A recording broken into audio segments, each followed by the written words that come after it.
Alors aujourd'hui une petite vidéo pour montrer qu'on peut faire de l'assembleur ARM sur son smartphone. Et en fait même c'est plus facile de faire de l'assembleur ARM sur son smartphone parce que la plupart des smartphones, que ce soit iPhone ou Android, on là sera un Android, euh, ont un processeur, sont des petits ordinateurs en fait.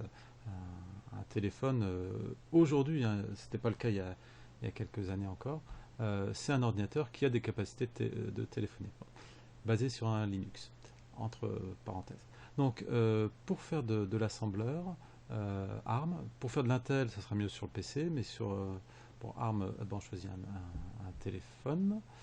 Donc, j'ai récupéré une appli sur le Play Store qui s'appelle CC Tools. Donc, je ne vais pas la récupérer qui est en fait CC, c'est pour dire chaîne de compilation en C ou en C++ et outils divers.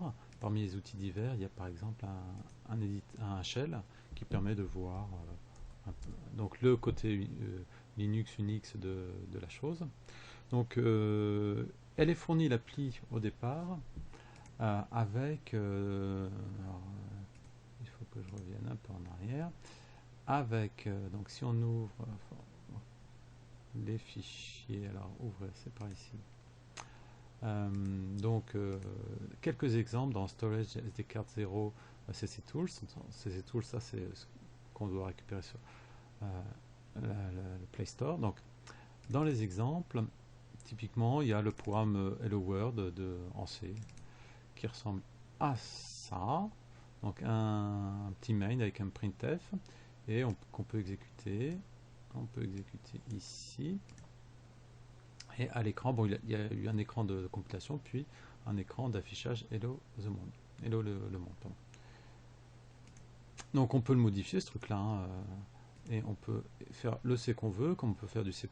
Alors ce que moi j'ai choisi de faire, c'est plutôt d'utiliser donc le C pour faire de l'assembleur ARM en ligne, alors inline, je cherche pour fermer ça.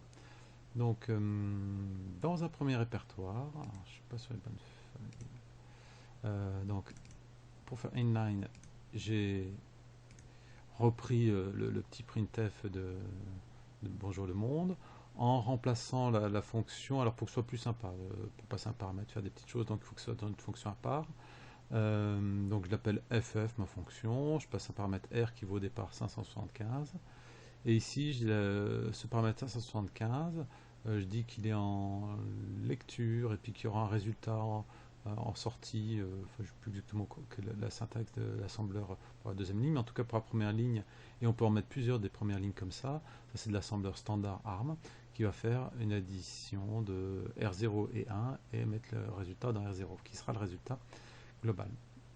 C'est-à-dire, et il se trouve que c'est le paramètre en entrée et qui sera affiché dans un printf standard. Donc là, on a fait le mélange entre de l'assembleur en ligne et alors, il faut que je garde mon téléphone allumé, excusez-moi. Si ça marche. Donc à la compilation, bah, ça se passe sans trop de problèmes. Donc 575, la valeur de départ, plus 1, 576. Tout comme on aurait pu faire un peu plus. Et entre-temps, il a compilé les choses. 575 plus 1, 576. Pour vérifier que c'est bien ça, on peut mettre ici 55. Alors 575 plus, donc je sauvegarde. Et je réexécute. 575 plus 555, ça fera 525, 630. Voilà. Donc c'est bien ce bout de programme là qui s'exécute. Alors la syntaxe ici d'assembleur en ligne, c'est pas terrible. Donc le mieux c'est quand même d'avoir des fichiers séparés, un fichier assembleur, enfin peut-être le mieux, je sais pas, ça dépend de l'utilisation. Un fichier assembleur, un fichier C. Donc voilà, du coup ça c'est dans un autre répertoire que j'ai mis les choses. Donc un fichier externe plus un qui sera écrit que en assembleur. Et puis le main en C qui part d'une valeur 450 et qui va faire je vais en faire 450, enfin c'est pas plus 1 parce que j'ai changé entre temps la fonction, et qui dit bonjour et réaffiche cette valeur-là en ayant changé. Alors pour pouvoir changer la valeur, il faut que je la passe en par adresse. Donc si on regarde le fichier qui comporte la déclaration de plus 1, il se trouve que je l'ai appelé plus 1, .s pour dire que c'est l'assembleur. Il déclare un nom global plus 1.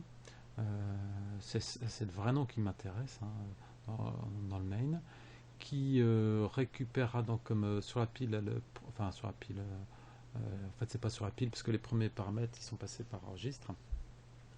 Donc comme premier registre la valeur fournie 450 et quelques, donc ça c'est l'adresse, on récupère la valeur qui est à cette adresse là, on lui ajoute 6, donc 450 plus 6 ça devrait faire 456. Et puis on recharge la valeur 456 à l'endroit à l'adresse qui nous a été fournie et on retourne à l'appelant donc et on finit ça, fait le printf. Donc on va compiler. Alors la compilation, alors je sais pas si j'ai pas essayé encore, l'exécution directe, alors l'exécution ça n'a pas marché parce que l'exécution doit exécuter que ça.